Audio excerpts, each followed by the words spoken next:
Wow.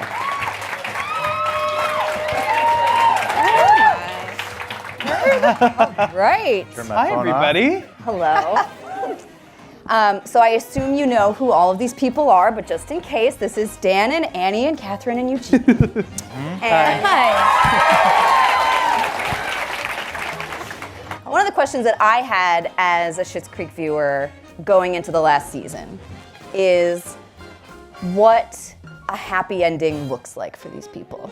We've always approached the show from a slightly more emotional standpoint. So the sort of surface idea of will they stay or will they go was sort of the last thing we thought about. And what we really sat down with when we started to brainstorm the trajectory of this last season was, what do these characters need? What will make them happy? What will make the audience happy? What will ultimately be satisfying for both the audience's expectations and our characters? And that was a really tricky conversation because sometimes you know the audience wants one thing, but the character might need something completely different.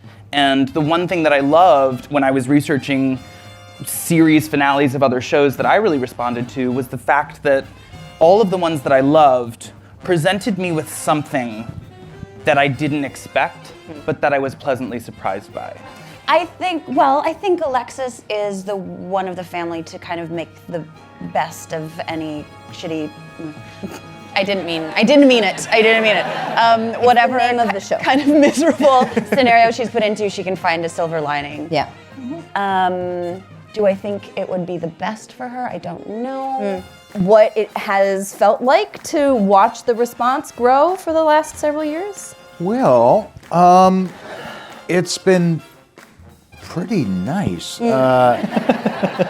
You know, we started out doing this show in Canada, and we got an American broadcaster, Pop, who picked up the show, and yet, you know, at that time it was a kind of a young network trying to get its feet off the ground, and we did feel like we were in a kind of a cultish kind of, you know, situation. Yeah, but not in a bad way. Cultish in a warm, happy way. The best kind of cult. Yeah, The fun one. The best moments of your time in a cult. No, I actually, yeah, sure. Where they actually serve Kool-Aid. I actually meant in a bad way, but anyway, we'll go your route. I decided. And then the audience just seemed to take, our fans just seemed to take to the show. Social media, at least when we started in Canada, was pretty strong, kind of, you know, right out of the gate. So that kind of moved us along. And then the show, we just focused on the work. And from season to season, the show's just kind of elevated itself, and now, you know, it's people, you know, are watching, and critics are writing about it. And, it's a tricky thing from a writing standpoint in terms of the growing sort of fan base. Yeah. And it's interesting because often I've been asked, like, have you considered your fans in the process of writing the show? And the answer is no. And that's not a disrespectful no. Yeah. But I think when you're creating something, it's always important to realize why people are watching. And it's interesting because I've watched TV shows where I've become aware, oh, the people making this show are now playing to me as an audience member.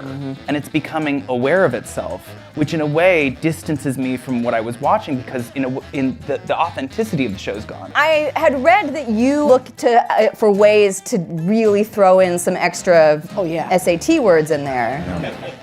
Oh, yes. Yes. Sorry. Are those on SATs? No, these are words that nobody else has heard of for 100 years. Where did Moira get these words? Same place. She looks at.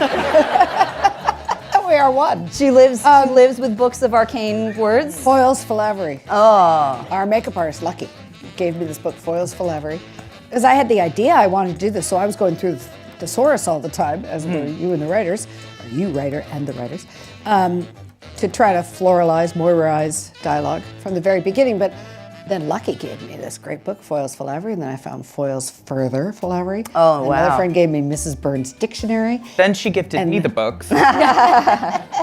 and we still couldn't do it. I would say the greatest humbling experience was writing something for Catherine and then having Catherine elevate what we've written to a level that was way beyond anything we could do. And we're thinking like, we're being paid for this. And she just threw in a word that I have scoured foils philavery for. Can't even say it. That's probably an example of how much I struggled. The best thing in the world is having the creative freedom to do that. Thank you. You know, other people go, no, we'll take care of it. Thank you. No, but I have these books, and I want to do this. I know how she speaks. No, say it as is. Yeah, I'll tell you it's fun. Has it felt different to be making this show now than it did when you started? Because the world feels like it's shifted. I don't know if you noticed. What?